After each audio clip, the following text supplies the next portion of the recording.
Welcome back नाजरीन। पंजाब से बड़ी खबरें आ रही हैं। स्पीकर पंजाब असम्बली ने 26 पीटीआई के अराकीन को मुअत्तल कर दिया है और ये भी कहा है मुअत्तल करने वाले अराकीन को कि हम डी सीट भी कर देंगे उनको, और उनके खिलाफ एक रेफरेंस जो है डी सीट करने का भिजवाने का ऐलान भी कर दिया। और 4 अराकीन हैं उनको जो कायमा कमिटीज़ हैं उनकी चेयरमैनशिप से भी हटा दिया गया है। अब शैला रज़ा साहिबा, आप तो डिप्टी स्पीकर रह चुकी हैं। पाकिस्तान में तो बड़ा कुछ होता है पार्लियामेंट्स के अंदर, कौमी असम्बली के अंदर, प्रोविंशियल असम्बलीज़ के अंदर। तो जो पंजाब स्पीकर ने ऐलान किया कि जी इनको डी सीट करना है, ये आपको लगता है मुनासिब है स्टेप जो उन्होंने लिया है? बिल्कुल नहीं, क्योंकि मैं आपको बताती हूँ, जब मैं डेप्यूटी स्पीकर थी तो हमारा एक लोकल गवर्नमेंट का बिल जो है वो पास होना था, और उसमें जो शोर की इंतहा थी वो इतनी थी कि मैंने अपने सेक्रेटरी से कहा कि आप इजाफी माइक करवाएं। तो एक मुझे माइक दिया गया जो स्पीकर के अलावा जो वहाँ पे लगे हुए होते हैं माइक, और एक माइक दिया गया अयाज सुमरो साहब मरहूम को, और हमने बजट वो बिल पास कराया। पूरे बिल पास होने के दौरान कागज़ फाड़ के बाकायदा मेरे मुंह पे फेंके जा रहे थे। आपने किसको बोतल किया उसके बाद? किसी को भी नहीं किया। क्यों नहीं किया? बिल्कुल भी नहीं। और क्यों नहीं किया? इसलिए कि आपको अपना हाउस चलाना है, आपने दुनिया के साथ चलना है। अगर हमें अपना बर्दाश्त रखना है, हमारी सोसाइटी में पहले ही बर्दाश्त की कमी है और उसी से ये सब लोग आ रहे हैं। तो अगर आप एक किसी सीट पे बैठे हैं तो उसमें आपकी बर्दाश्त बहुत ज़्यादा होनी चाहिए। और मैं आपको बहुत एक हैरान कुन बात बताऊं, 51 मेंबर हुआ करते थे MQM के, और आप सारा वो 10 साल उठा के देख लें कि पहले 5 साल कितने क्रूशल थे। और उसमें मैंने सिर्फ एक दफ़ा एक मिनिस्टर साहब थे, वो रिपीटेशन करे जा रहे थे और बिल्कुल आगे नहीं बढ़ने दे रहे थे, तो मैंने उनको कहा कि जल्दी हाउस से बाहर कर दिया था। और एक दफ़ा मैंने सार्जेंट एट आर्म बुला के कहा था कि ठीक है मैं मुअत्तल करती हूँ, लेकिन मेरी ही पार्टी के लोग खड़े होकर उन्होंने रिक्वेस्ट की कि नहीं करें। तो आपने मुअत्तल कभी किसी को नहीं किया? नहीं किया। अच्छा, कैसर अहमद शेख साहब, आपने शैला रज़ा साहिबा की बात सुन ली। डिप्टी स्पीकर रह चुकी है सिंध असम्बली की 10 साल, और कहती हैं कि वहाँ पे उन्होंने जो पेपर्स थे वो फाड़ के उनके स्पीकर के मुंह पे फेंके, मगर उन्होंने किसी को मुअत्तल नहीं किया। कहती हैं कि बर्दाश्त लाएं। तो आपके जो पंजाब के स्पीकर हैं वो तो कह रहे हैं इनको डी सीट कर दें, नाअहल कर दें।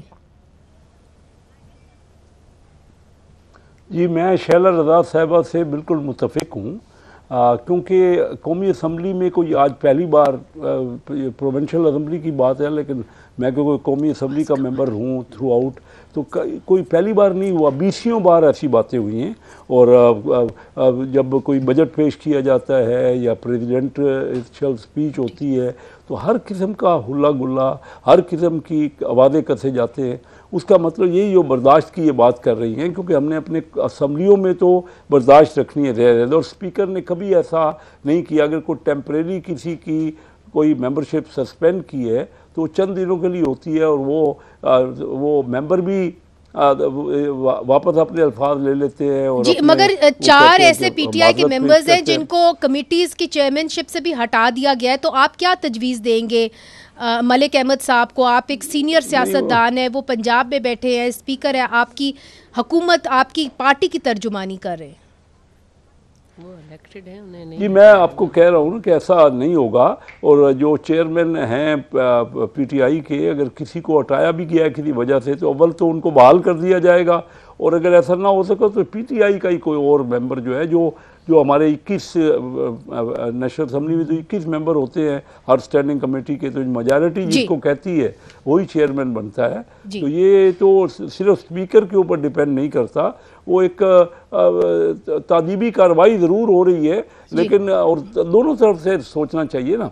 एक हाउस को ऑर्डर करने के लिए और अच्छी गुफ्तगू के लिए ये बेहतर है कि हम डेकोरम को बरकरार रखें, और स्पीकर साहब कभी ऐसा होता नहीं है, ऑर्डर रखें। अच्छा, ये अमजद अली खान साहब कुछ कहना चाह रहे हैं। जी, कैसर साहब को मेरे ख्याल में शायद ये पता हो कि स्पीकर साहब यहाँ पे भी कौमी असम्बली में भी वो एज वेपन इस्तेमाल करते हैं अपनी स्पीकरशिप को, क्योंकि पब्लिक अकाउंट्स कमेटी के लिए जो हमने नाम दिया था वो अपोजिशन की कमेटी होती है, जो मेजॉरिटी होती है अपोजिशन में।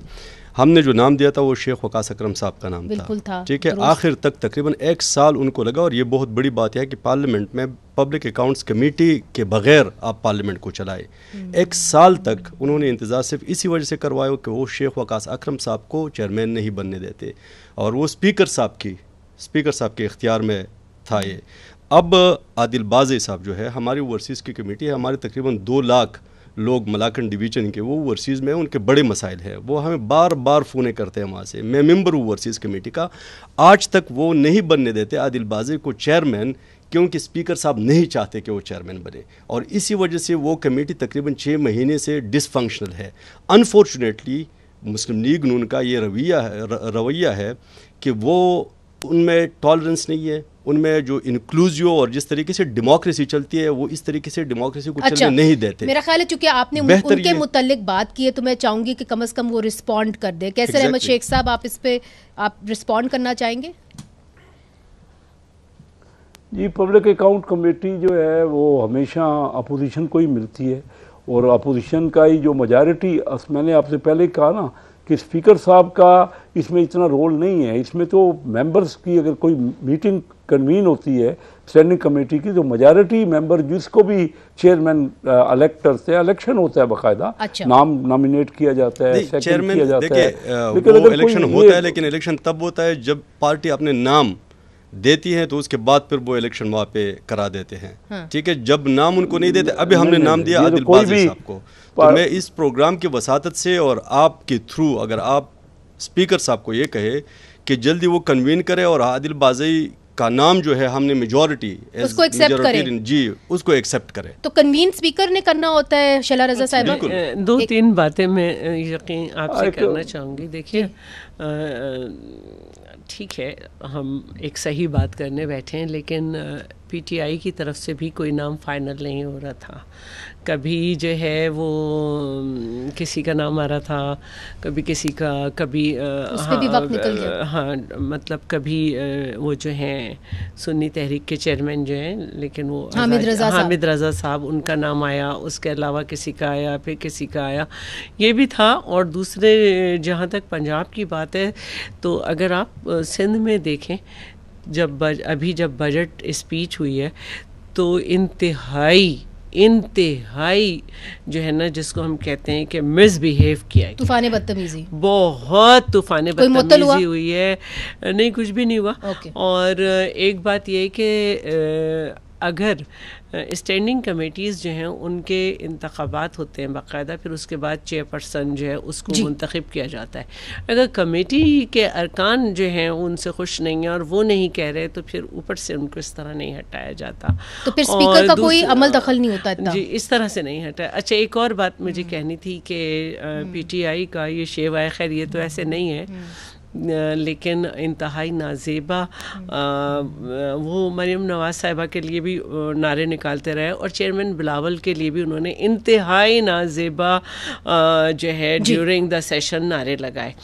लेकिन जब आप ये देखें कि जब रज़ा हेरात जो हैं स्पीच कर रहे थे और उन्होंने कुछ ऐसे अल्फाज कह दिए जो नहीं कहने चाहिए थे मस्ती खेल साहब को, तो बाद में खुद हम सब ने ही उनसे कहा कि आप उसको नहीं कहना चाहिए। अच्छा। एक्सपेंस तो हो जाते, लेकिन उन्होंने फिर पॉइंट ऑफ ऑर्डर लिया और उसके बाद उन्होंने खड़े होकर अपने अल्फाज वापस लिए। तो मैं ये भी कहना चाहती हूँ कि इस पीक पे नहीं जाना चाहिए। हर एक के लिए हम ये नहीं कह सकते हमारी बर्दाश्त लेकर। नहीं, ठीक है, मगर कैसर अहमद शेख साहब, देखिए, बर्दाश्त की अगर बात करें तो आज़ादी इज़हार राय हुस्न होता है किसी भी जमहूरियत का, तो फिर क्यों नहीं आप ये लोग अलाउ करते? चूँकि एक तरफ से हमने देखा कि वज़ीर आला मरियम नवाज साहिबा ने कहा कि इनको एहतजाज करने दें, इनका हक है, और फिर हमने देखा कि स्पीकर जो हैं पंजाब असम्बली के, उन्होंने कह दिया कि इनको डी-सीट कर दो, 4 के 4 को चेयरमैनशिप से निकाल दिया, 26 को मुअत्तल कर दिया। Extreme steps were taken. It's not a classroom.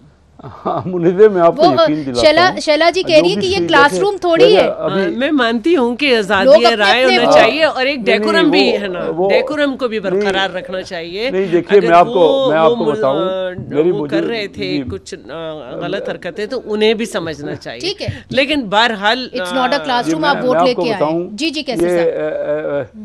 जो पीटीआई के मेंबरान ने, मुराद सईद ने और दूसरे मेंबरान ने चढ़ के किताबें मारी लोगों के मुंहों पे, वो जख्मी हो गए, इस किस्म का भी हो चुका है। कुछ एक काम नहीं हुआ, ये वाकयात पै दर पै कई वाकयात हो चुके हैं।